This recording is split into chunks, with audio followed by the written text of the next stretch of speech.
Hello, everyone! Welcome to Chapter 1 of Microbiology with Diseases by Body System. Today, we're diving into the fascinating history of microbiology, how it all began, who the early scientists were, and what they discovered that shaped the science we know today. Let's get started. When we talk about the roots of microbiology, one name stands out: Antony van Leeuwenhoek.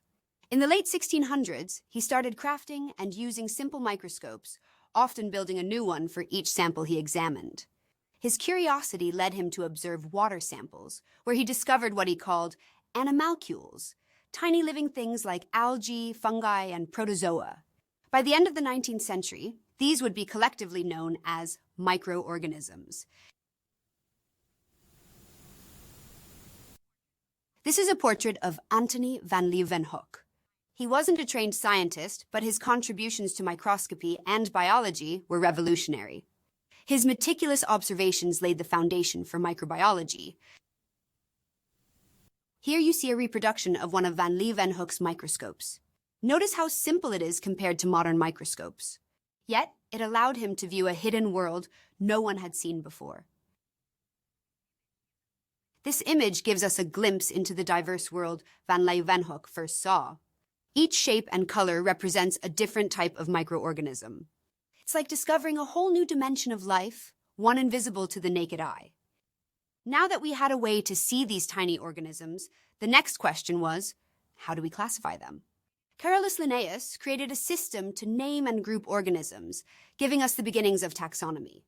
Van Leeuwenhoek's discoveries were eventually classified into 6 major groups: bacteria, archaea, fungi, protozoa, algae, and small multicellular animals. Let's start with bacteria and archaea. Both are unicellular and lack a nucleus, what we call prokaryotic. They're incredibly small and found almost everywhere. While bacteria typically have peptidoglycan in their cell walls, archaea do not. They use other types of polymers. These differences are why they're classified separately. This image compares Streptococcus bacteria, which appear as dark blue chains with much larger human cheek cells. This gives you a sense of just how tiny bacteria are compared to our own cells. Fungi are very different. They are eukaryotic, meaning they have a nucleus, and they absorb nutrients from other organisms. There are 2 main types: molds, which are multicellular and form long filaments, and yeasts, which are unicellular and reproduce by budding. Some yeasts can even produce sexual spores. Here you can see examples of fungi under a microscope. Their structures vary widely, but they all play essential roles in ecosystems and in microbiology labs. Next, let's explore protozoa. These are single-celled eukaryotes, meaning they have a nucleus. They resemble animals in terms of how they get their nutrients and their internal structure. Most protozoa live freely in water, though some can be found living inside animal hosts.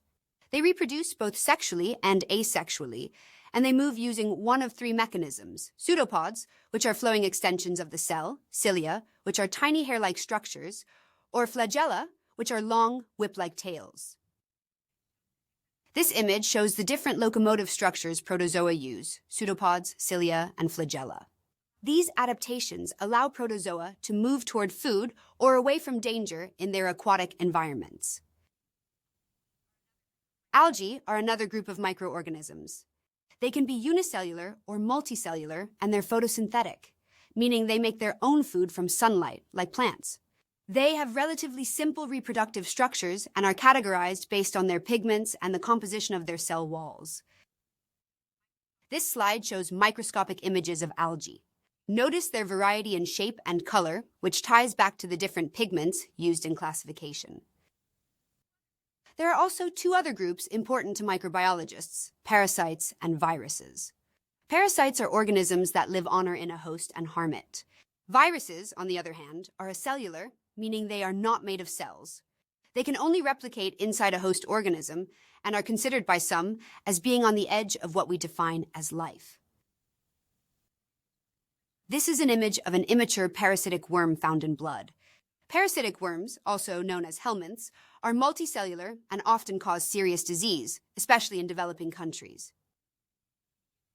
This fascinating image, taken with an electron microscope, shows viruses infecting a bacterial cell. You can see the viruses attaching to the surface, injecting their genetic material, and hijacking the bacterial machinery. Here's a question to think about.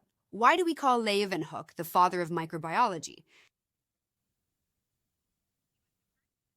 He was the first to discover a world that no one else had seen, revealing the diversity and ubiquity of microscopic life.